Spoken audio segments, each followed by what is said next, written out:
All right, Wildcat chemists. It's time to learn how to write and name ionic compounds. As we learned previously, for something to be considered an ionic compound, it has to be made of something from the left side of the periodic table and something from the right side of the periodic table. Remember that everything on the left side, with the exception of hydrogen, are your metals. Everything on the right side of the stairs are your nonmetals. So our ionic compounds are metals plus nonmetals.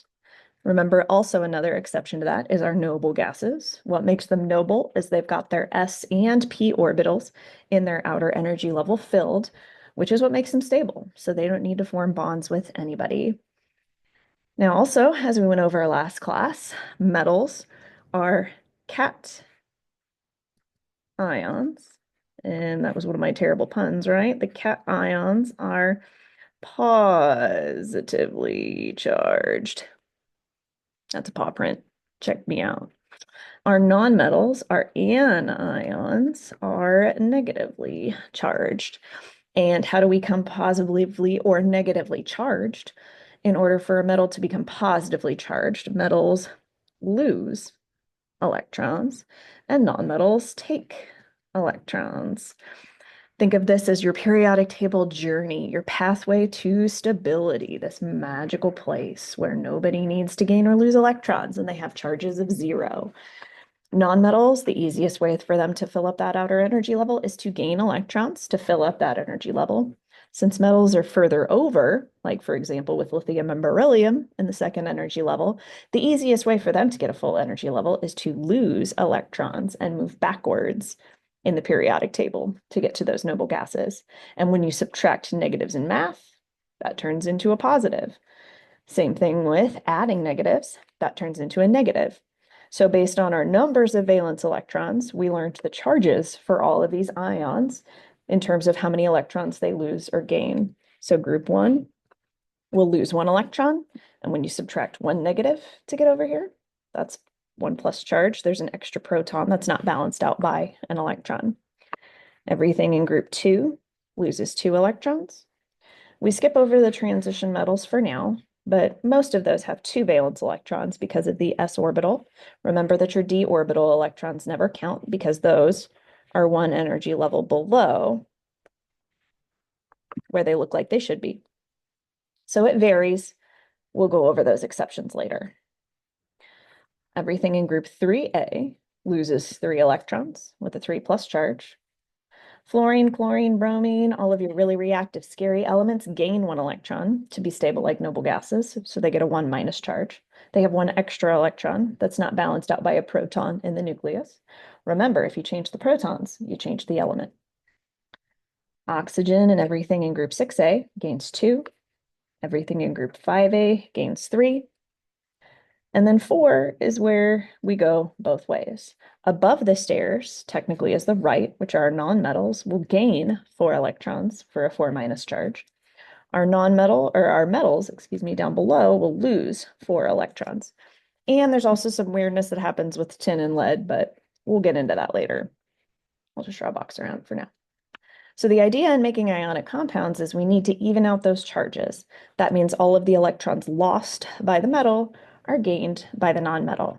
You cannot change these charges. These charges are what they are based on each element's periodic journey to stability here, right? So don't change their charge, don't change their truth. Just make as many copies of them as you need for all their charges to even out. So let's look at an example.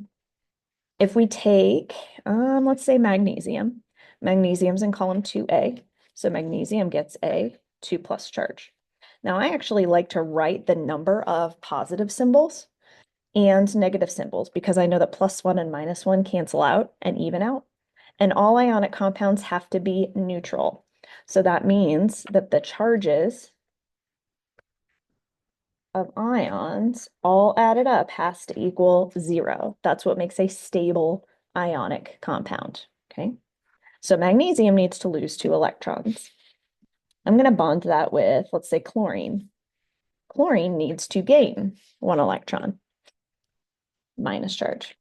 So The positives represent an electron that's being given, right, or lost. So the metal gives, the nonmetal takes. Remember, metals make it rain, they don't gain. So this is an electron being given and taken. Here's the problem. We have too many positive charges. What that means is magnesium needs to get rid of another electron. I can't just put another minus here and force chlorine to take another one, because based on its journey to stability, chlorine gaining one makes it stable like argon. If it gains another one, then we're more unstable. We have the same configuration as potassium. So what do we do to fix it?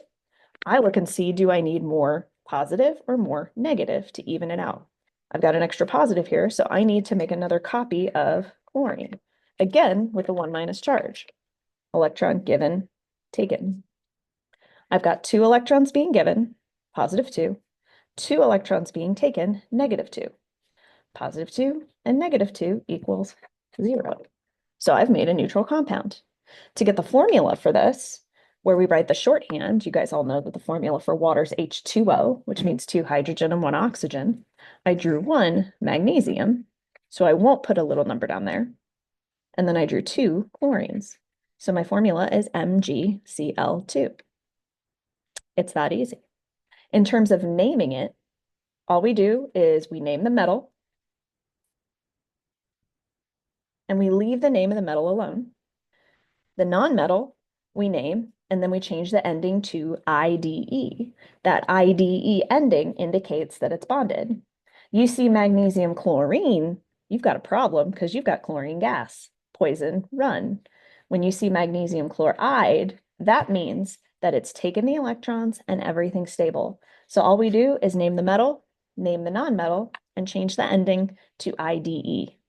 And people will say, but Sixta, there's a 2 there. This is the only way magnesium and chlorine can bond. We do not need prefixes in front of this because magnesium is always 2 plus, chlorine's always 1 minus, so this is the only way that they can form. We'll use things like prefixes of mono, di, tri when we get into the nonmetals, and there's different ways that the same 2 elements can bond. Let's look at another example. Let's see. We can look at sodium and phosphorus. Sodium is in group 1, so it's got a 1 plus charge, which means sodium needs to get rid of 1 electron. Phosphorus is in group 5A, which means it needs to gain 3 electrons and has a 3 minus charge. Here's how we even that out. And math people, if you're quick with math, you probably don't have to draw it out, but until you get the hang of it, I always say when in doubt, draw it out. Electron given and taken. Phosphorus needs 2 more electrons. Sodium can't change its charge. So what do? We make another copy of sodium. We can make as many as we need to. Electron given, taken, until we get everything evened out. Phosphorus still needs 1 more electron, so it's going to take another sodium to do that. Electron given, taken. Positive 3 and negative 3 adds up to 0.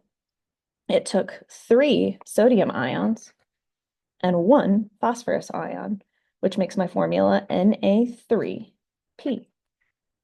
To name it, we name the metal and leave the name of the metal alone. Sodium. Phosphorus, that's kind of a weird one. This is going to be phosphide.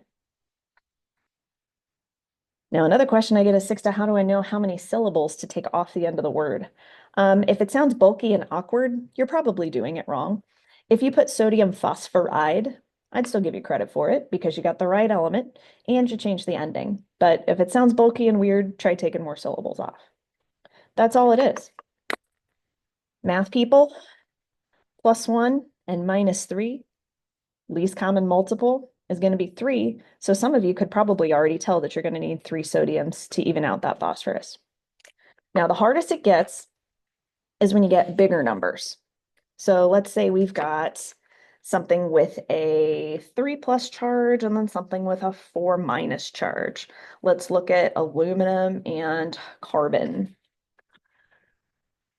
Right, aluminum is in group 3A, so it has a 3 plus charge. Again, that means it's giving away 3 electrons.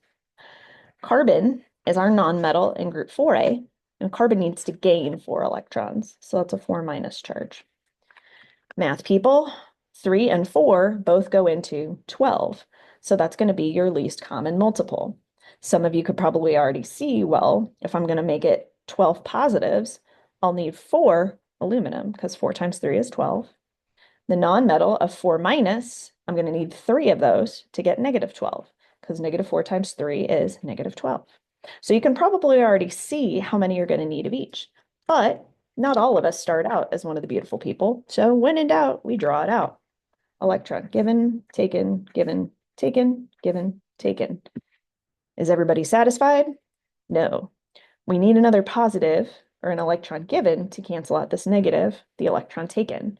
I cannot change aluminum's charge. All I can do is make copies of these ions. And again, you can't change their truth. Aluminum is +3, no matter what, because that's what it says on the periodic table. Electron given, taken. Uh-oh, aluminum has to get rid of 2 more electrons, so I'll draw another carbon. So you can kind of think of it as a balancing act back and forth, which is why I quit changing the color of the marker. I need more positives, so here comes another aluminum. That's always +3. Electron given, taken, given, taken. I got another positive I need to cancel out, so here comes another carbon that again has a 4 minus charge. Electron given, taken. I've got 3 more negatives left, so I'll need 1 last aluminum. Electron given, taken, given, taken, given, taken. +12, -12 equals 0. So how many aluminums did we draw? 4. How many carbons did we draw? 3. There's our neutral formula. We name the metal.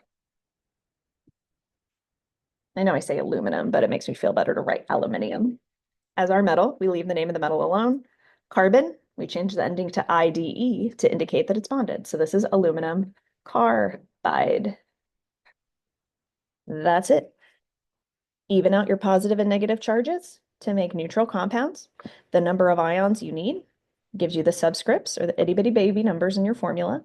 You know their charges based on what column they're in. You name the metal, you name the non-metal, change the ending to IDE. No, you don't have to show your work. If you can do this in your head, that's awesome. But when in doubt, draw it out. Now your job while I'm gone is to finish homework 2.2, part 2, which has a chart where you're going to bring down those ions and even out their charges, okay? So whatever's in the row, whatever's in the column, bring those elements down to write the neutral formula.